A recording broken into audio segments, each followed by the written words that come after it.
بسم اللہ الرحمن الرحیم۔ مرنے کے بعد اگر پتہ چلا کہ خدا کا وجود نہیں ہے تو پھر کیا ہوگا؟ ہریش کمار فزکس میں پی ایچ ڈی کے بعد بھارت کی ایک اہم یونیورسٹی میں لیکچرار پوسٹ ہوا۔ ہندو دھرم سے پہلے ہی متنفر تھا۔ 1986 میں لندن میں دوران تعلیم اسٹیفن ہاکنز کے لیکچرز اور کتب سے ایسا متعارف ہوا کہ خدا کا ہی منکر ہو گیا، اور ایسا منکر کہ بڑے بڑے مسلم، عیسائی اور یہودی علماء سے بھرپور مباحثہ کرتا ہریش کمار کا خود کا بیان ہے کہ یہاں تک کہ ڈاکٹر ذاکر نائک بھی مجھے قائل نہ کر سکے۔ 2005 کی چھٹی کے دن کی ایک صبح مسلم سبزی فروش نے بیل کی۔ ہم گزشتہ 20 سال سے سبزی اسی سے خرید رہے تھے۔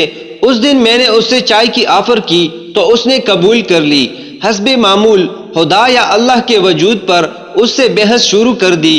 30 منٹ کی گفتگو سے معلوم ہوا وہ سیدھا سادہ مسلمان ہے جو 5 وقت نماز پڑھتا ہے۔ ہاں، وہ سودے میں بہت حساب گو اور ایماندار تھا، مناسب دام میں بیچتا تھا۔ آخر چلتے ہوئے اس نے ایک ایسی بات کی جس نے میری زندگی ہی بدل دی۔ وہ کیا تھی؟ ڈاکٹر جی، تم نے خود بولا کہ تقریباً 6000 سے 10,000 سال سے انسانی تاریخ میں پیغمبروں کی کہانیاں چل رہی ہے، اور سب کے سب ایک اللہ اور جنت دوزخ کی بات کرتے ہیں، اور سائنس مرنے کے بعد کے حالات کا جواب ہی نہیں دے سکتی۔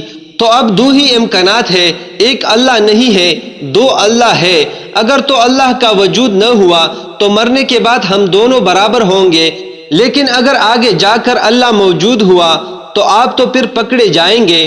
دونوں صورتوں میں فائدے میں کون ہوا، آپ خود ہی فیصلہ کر لینا۔ اس لیے بہتر یہ ہے اللہ کو مان لے اور اس کے کہنے پر چلے۔ اس کا قرآن تو انسان کا اچھا کرنے کا کہتا ہے۔ میں نے ساری زندگی پروبیبلٹی کے لیکچرز دیے، لیکن اس کے جانے کے بعد سوچا کہ اس پروبیبلٹی کی طرف تو بھی میرا دھیان ہی نہیں گیا کہ دونوں صورتوں میں اللہ تعالیٰ کو ماننے والا فائدہ مند ہے۔ قصہ مختصر، اس سوچ کے بعد خیال آیا کون سا آسمانی مذہب بہتر ہے۔ مذاہب کا علم تو مجھے پہلے ہی کافی تھا۔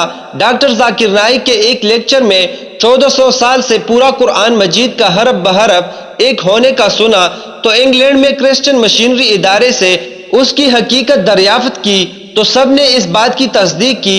الحمدللہ آج مجھے اور میرے سارے گھر کو مسلمان ہوئے 15 سال ہو گئے۔ میں اسلامی تعلیمات کے لیے کیرالہ شفٹ ہو گیا۔